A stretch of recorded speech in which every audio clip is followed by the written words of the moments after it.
Hey, bless up y'all, King Kevin in the building. The year's almost over. Today is November 5th, 2023. 2024 is knocking at your door.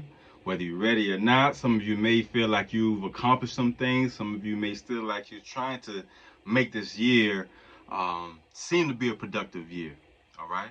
So, but I want to say this though, moving forward, because I know I do a lot of Black History videos. I do a lot of videos specifically, especially right now, specifically on Haitian current events in Haitian history, being the most powerful Black history made in modern day history. You feel me? The Haitian Revolution. But today's video is really about being stuck in childhood trauma. And being an adult, I'm 43. I have two beautiful baby girls. They are my world. I have a few businesses, well, really three businesses. And, I'm just happy with my life. I'm very happy with my life. I've took control of my fate and made a world that I wanted to live in, a world that is comfortable for me, that's going to leave a lasting positive legacy. Because not all legacies are positive. So a lot of people get y'all fooled. Oh, yeah, legacy this, legacy that. Not all legacies are good. Not all ancestors are good. Some ancestors are meant to be kept laying, resting in peace, if they are in peace, But someone shared with me an image of a young boy in the mirror, and in that mirror there was a grown muscle-bound man looking into the mirror, and he's crying, and the little boy is crying. And so when I seen that, it dawned on me like, wow, this is what most Black men are going through.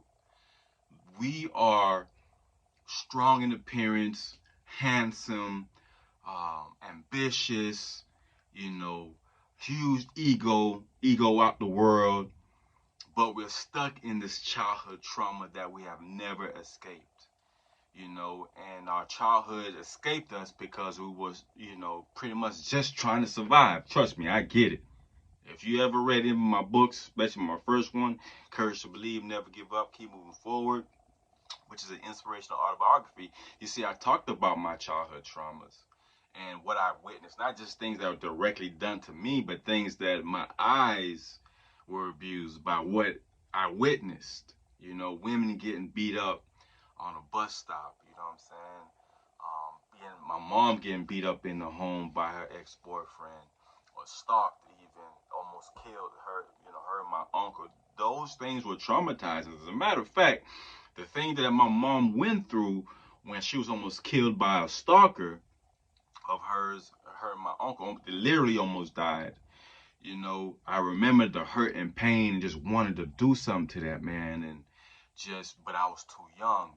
But at that time, that trauma turned me into a man much faster than most of us should ever even have to dream of.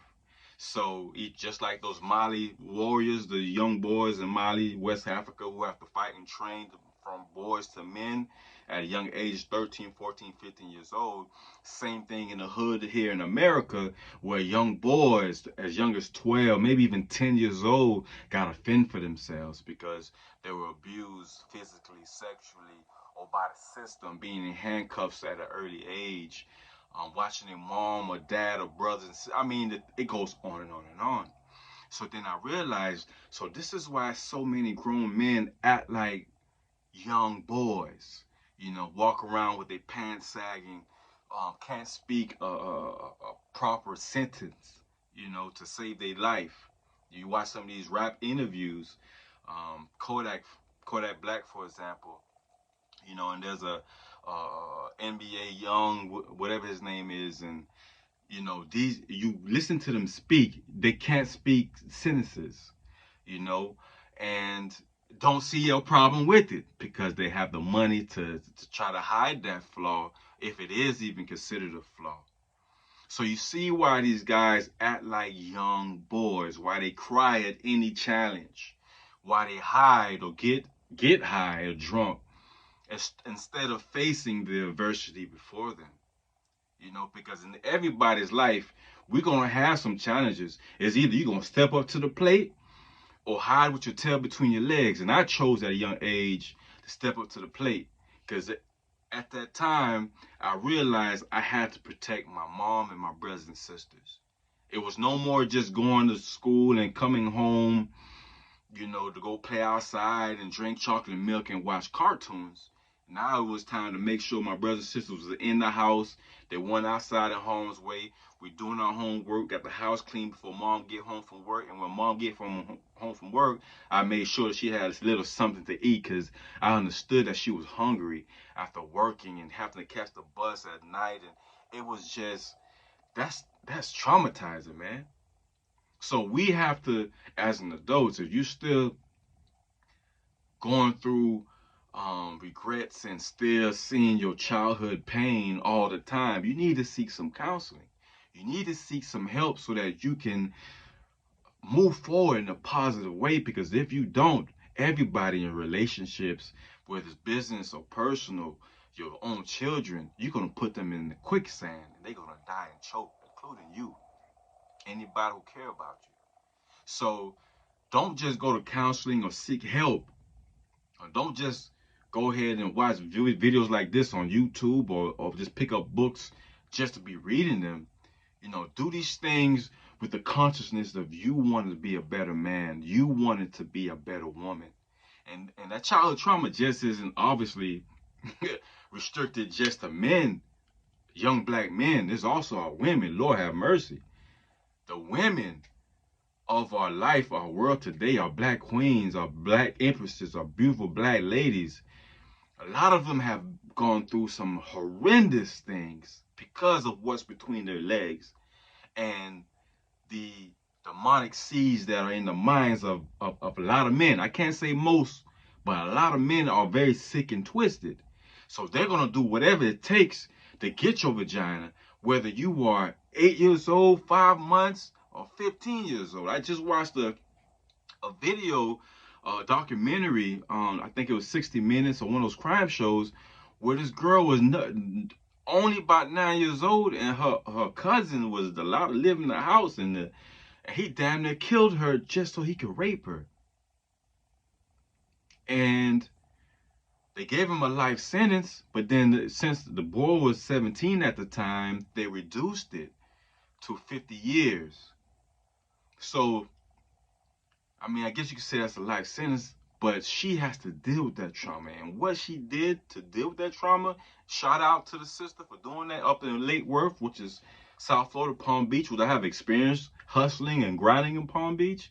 She started a nonprofit, and I believe it's called All the Girls Who've Gone Through the Same Thing or something along that line. But by the time this video is published, I will have the name of that organization in the description. No worries. But find positive ways. Do not just simply deal with your problems by drinking and smoking or running away and moving. Because sometimes you just gotta move. I admit, I moved to Atlanta. You see this shirt? This is Atlanta. By me moving from Florida and moving to Atlanta, Georgia, I literally eliminated 1,000 enemies with one move. Sound like some kind of Asian ancient proverb or something like that. But that's just literally what happened. Now, I didn't escape my childhood trauma, but moving here was part of my healing process because I knew if I wanted to grow and have growth and to finally find a wife and children, it wasn't going to happen in South Florida. I had to move. So find ways to deal with that trauma. I'm not doing this video for likes. You don't have to like this video. You don't have to share or comment on it. I made this video because when that young lady shared that picture with me, because everyone knows I'm into art.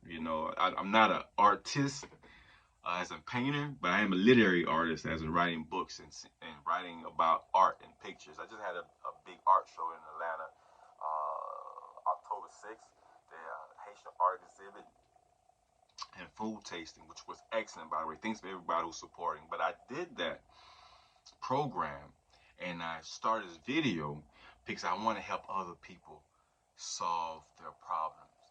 Trauma is a real life issue that hinders people from moving forward. And speaking of Haiti, imagine Haiti is the worst place for a woman to be in. Port-au-Prince, Haiti, South Haiti, not all of Haiti, but in Port-au-Prince, Haiti, for the women and girls who are landlocked in those towns in the capital of Haiti, it is the worst place in the world to be for a woman. It is the female. It is the worst place to be. And I just could only imagine the trauma that is taking place there. I can only imagine the pain, the suffering, the degradation. I mean, I see what I'm reading and watching, but speaking to my people who are down there, because I am Haitian, people who are down there, it's like it makes you want to cry. And I'm reading books like Damn the Flood or Taking to Haiti or Stealing Hope.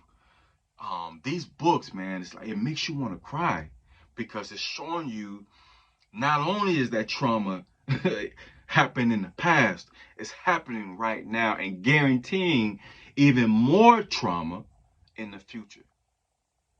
If we don't do anything now, there may not be anything we can do in the future. Anyway, my name is King Kevin Dorval.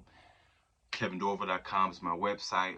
Everything I said, everything that I do is on that website, KevinDorval.com. And y'all be strong, be blessed.